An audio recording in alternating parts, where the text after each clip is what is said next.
Assalamualaikum warahmatullahi wabarakatuh. Perkenalkan, nama saya Zulfikar Ahmad Fauzi dari kelompok 10. Di sini saya akan menjelaskan tentang understanding the marketplace and customer value, atau memahami pasar dan nilai konsumen. Yang pertama, ada analyzing the marketing environment. Sejauh ini, Anda telah mempelajari tentang konsep dasar pemasaran dan langkah-langkah dalam proses pemasaran, dan melibatkan dan membangun hubungan yang menguntungkan dengan konsumen yang ditargetkan. Selanjutnya, kita akan mulai menggali lebih dalam langkah pertama dari proses pemasaran, memahami pasar serta kebutuhan dan keinginan pelanggan. Pada bab ini, Anda akan melihat bahwa pemasaran beroperasi dalam lingkup yang kompleks dan berubah. Marketing environment. Para pelaku dan kekuatan di luar pemasaran yang memengaruhi kemampuan manajemen pemasaran untuk membangun dan memelihara hubungan yang berhasil dengan pelanggan target. Lingkungan pemasaran. Perusahaan terdiri dari para pelaku dan kekuatan di luar pemasaran yang memengaruhi kemampuan manajemen pemasaran untuk membangun, memelihara hubungan yang berhasil dengan pelanggan sasaran. Pemasaran harus menjadi pelacak tren lingkungan dan pencari peluang, meskipun setiap manajer dalam suatu perusahaan harus memperhatikan lingkungan luarnya. Pemasaran memiliki dua bakat khusus. Mereka memiliki metode disiplin riset pemasaran dan kecerdasan pemasaran untuk mengumpulkan informasi dan mengembangkan wawasan tentang lingkungan pemasaran. Assalamualaikum warahmatullahi wabarakatuh.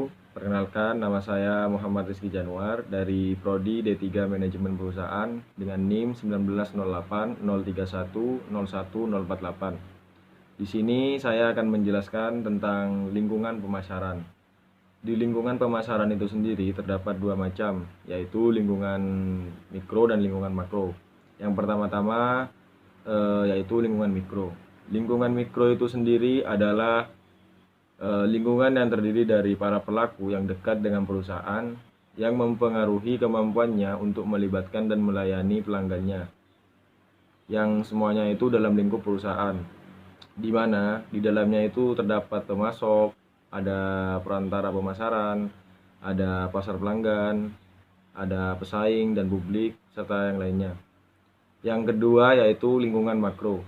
Lingkungan makro ini sendiri adalah lingkungan yang terdiri dari kekuatan sosial yang lebih besar dan mempengaruhi lingkungan mikro dengan kekuatan demografis. Faktor-faktor atau yang mempengaruhi itu semua adalah ekonomi alam, teknologi, politik, dan budaya.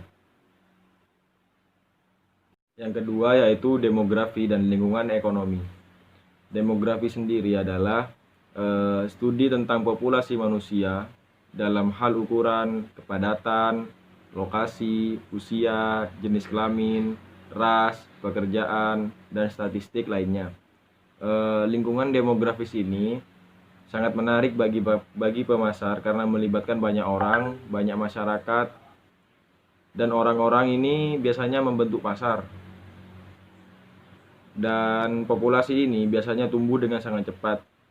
Sekarang saja itu populasi di dunia melebihi 7,3 miliar orang dan diperkirakan akan tumbuh menjadi lebih dari 8 miliar di tahun 2030 mendatang. Assalamualaikum warahmatullahi wabarakatuh. Nama saya Fikri Pangestu dari kelompok 10. Kepedulian terhadap lingkungan alam telah melahirkan apa yang disebut gerakan hijau. Misalnya, Timberland memiliki misi untuk mengembangkan produk yang tidak terlalu merusak lingkungan.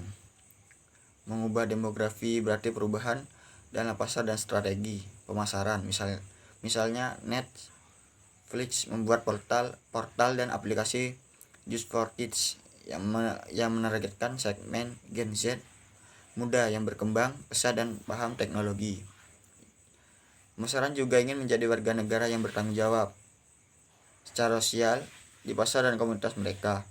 Misalnya penjual perangkat mata online, Warby Parker didirikan dengan alasan Untuk setiap kacamata yang dijual Warby Parker, ia mendistribusikan kacamata gratis kepada seseorang yang membutuhkannya. Itu yang ketiga, lingkungan alam dan teknologi. Lingkungan alam menyangkut lingkungan fisik dan sumber daya alam yang dibutuhkan sebagai masukan oleh pemasar atau yang dipengaruhi oleh kegiatan pemasaran. Pada tingkat yang paling dasar, kejadian tak terduga di lingkungan fisik apapun, dari cuaca hingga bencana alam, dapat memengaruhi perusahaan dan strategi pemasaran mereka. Dan the technology of environment.